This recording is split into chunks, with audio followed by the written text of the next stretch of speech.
Okay, in terms of a couple of um, little helps with hooking techniques sometimes, um, I'm talking now about using a fine cut, a 3 or a 4, and oftentimes you find that you want to do a straight line, okay, only that straight line is printed diagonally on your pattern.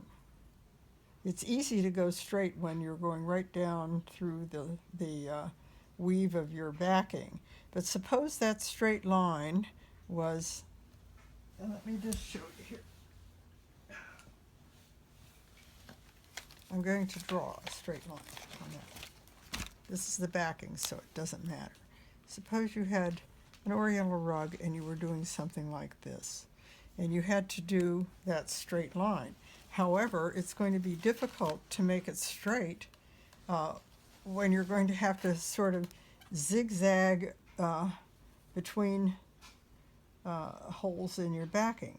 For instance, you get something that looks like this, and you see one loop is out far, Yeah. and the other, you're not getting a straight line by It's going a worm, not a straight line. Okay, now, not to panic. When you're using a narrow cut, all you do is the next row that you do, whether it's this shade or another shade.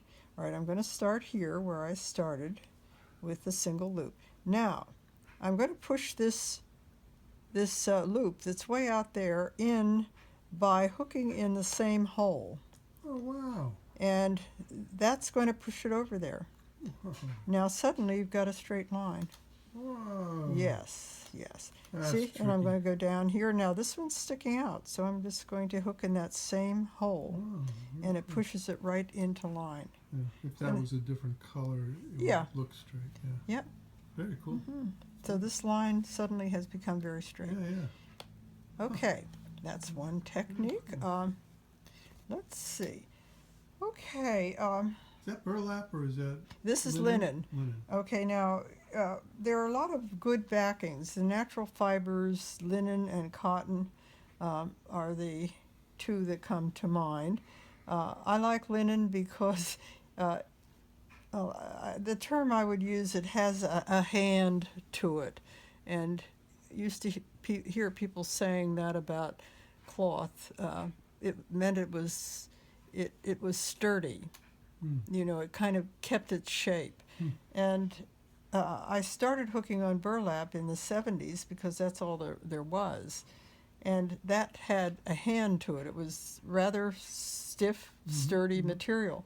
So when I hooked, years ahead of that into the 80s, then linen and cotton came on, and that was much better because burlap begins to disintegrate. In dampness, it will rot. A lot of these old rugs don't, have a life expectancy of maybe 100 years. I mean, that's a lot, but if you're hooking something that you want to be an heirloom, you're not going to do it on burlap.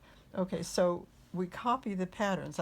I had an old burlap pattern. This is an old pattern.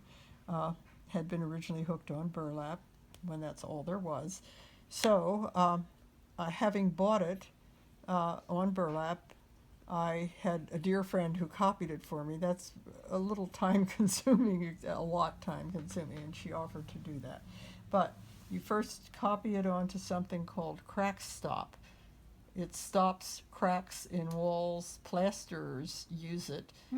If you got a wide crack in the wall, you put Crack Stop over it and then plaster, and you've got a nice smooth surface. Whereas if you don't, you've got still the impression of a crack.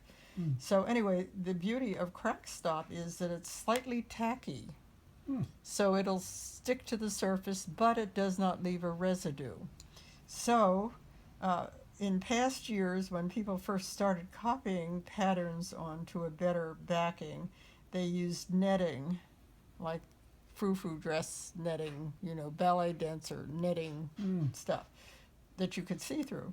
But it slid all over the place. So to put that on top of an old pattern and trace it, it's moving. No matter what you do, you've got that. to deal with, other than say tacking it so with sewing stitches on top, all that stuff.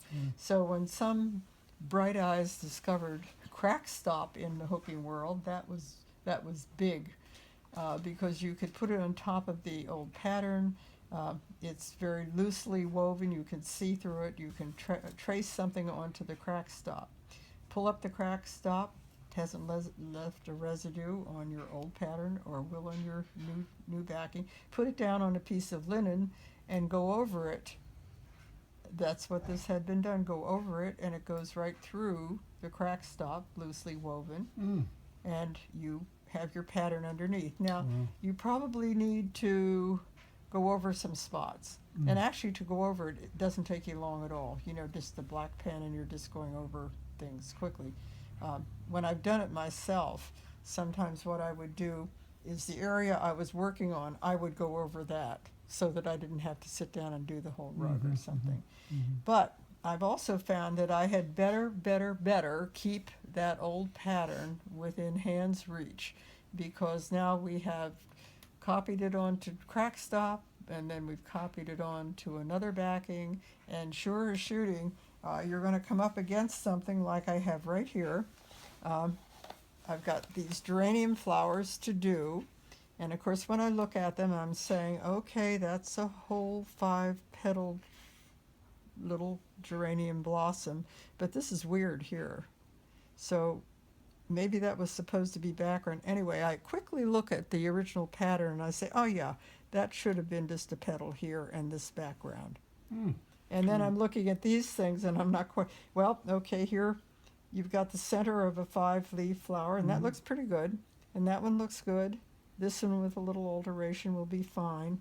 But I've got something up here that's weird. I'm looking for 5 petals. All right, well, yeah, that's getting really weird, because there's something up here that looks like it's under one, which makes this probably a 5-petal one with a little alteration. But then again, I've got one here, so I'm, where is that original pattern? And get it straightened out, and it almost always is, on the original one. And then of course you've got the original pattern on burlap, which I bought amazingly enough long ago for $5. Now, if this had been reprinted by the person that owned it, today it would be over probably around $100 for the pattern on linen. Okay, so times have changed. Anyway, I've got the old pattern, and I say to myself, I don't want to destroy this, because really they aren't at present and haven't been for the past 7 or 8 years reprinted by the person that owns them. Now, it's against the law, really, to take that copyright laws to resell that pattern to somebody, because I've already bought it and paid for it to the person who owned it and used it, even though I had to copy it to use it. I've only paid for one pattern to that person who deserves to have the income from it. You can't copy a book and Right. sell it. Copyright things. So I would not sell it, ever. However, I'm not at a point where I want to destroy it, because if something happens to some of those patterns and to the woman that now has them, for one reason or another, it still exists. It still exists. So anyway, you get into a lot of weird things with copyright. Well, that makes sense. Wasn't there a big fire in one of the rug hooking museums? Yes. And Yes, lost? you could lose all these kind of things, right? So it's a good idea never to destroy an old pattern, but be aware of the copyright laws. They're very convoluted, because we've had people from the copyright offices in Washington, D.C., lawyers come up and speak to our teachers' workshop in Massachusetts, and basically what they're saying is, if an artist is dead for 75 years, then his or her work is in the public domain. But for instance, Klimt, I could use one of his, which I'd love to, and I've had a pattern made for it, of the kiss. Mm. Okay, I took a picture of this. No, it was a different one I took a picture of. Take that, you know. Mm-hmm. Anyway, let me put it this way. If I had taken a picture of the kiss in a museum with my camera, I could reproduce a part of that painting, maybe the top part or whatever, you know, because it is my picture. If I buy a card in the museum of a picture of that artist's work, now it's the property of the people who took the picture of the picture and reprinted it. So, you know, as I said, it really gets kind of crazy. I think basically what I was hearing, if you are using something as convoluted as that for your own personal use, probably okay. If you're doing that to reproduce it and sell patterns of that, then you're in a little deeper. So how long waters. has been since Pearl McGowan passed away? How is Yeah. Pearl McGowan's patterns? Yeah. Was it They are 75 owned. years? They are owned. She sold them to Sturbridge Village, old Sturbridge Village, and they reprinted them for many years. And then they decided to get out of the printing business and sold them to Cushing Company in Maine, who now owns Pearl McGowan Patterns. And you can order a Pearl McGowan pattern. Somebody owns the right to the patterns. So there is nowhere where you can legally take one of her. Suppose I had an old burlap copy of a Pearl McGowan pattern. All right, and my friend said, "Oh, I'd love to do that. Would you give me that old burlap and let me copy it?" Now, I've already copied it because I paid for it. I can't give it to her to copy because at this very moment she can order that pattern from the people who own it, and they must be given that opportunity, you know, to do it. It's illegal to do that kind of thing. However, it's a little fuzzy if you own the pattern and the people that have the rights to it aren't printing them, but legally it isn't, that you still can't do that. But you know, it's a little hard in your mind to say, well, you know, they are choosing not to print these patterns, but you know, still technically that's the way it stands. They own them. And that's happening not just once, but with several kinds of patterns, you know, several groups of patterns done by artists. Somebody has bought them, the rights to them. And for whatever reason, well, one of the reasons is they are old, stamped on paper, perforated patterns that they put out and roll ink over. All right, now after a while, those patterns have to be redone and reperforated. And if it's a very complex pattern, sometimes people never quite get around to doing that, you know. For instance, the Unicorn in Captivity for years was unavailable through Cushing, but then they discovered they could reprint it, I think, on monk's cloth, which is a white cotton backing, but they couldn't do it on linen anymore, which was darker and doesn't take the ink as quickly without reperforating it, which is a very complex pattern. Okay, that's something to do with patterns. I personally like the older patterns. They're much more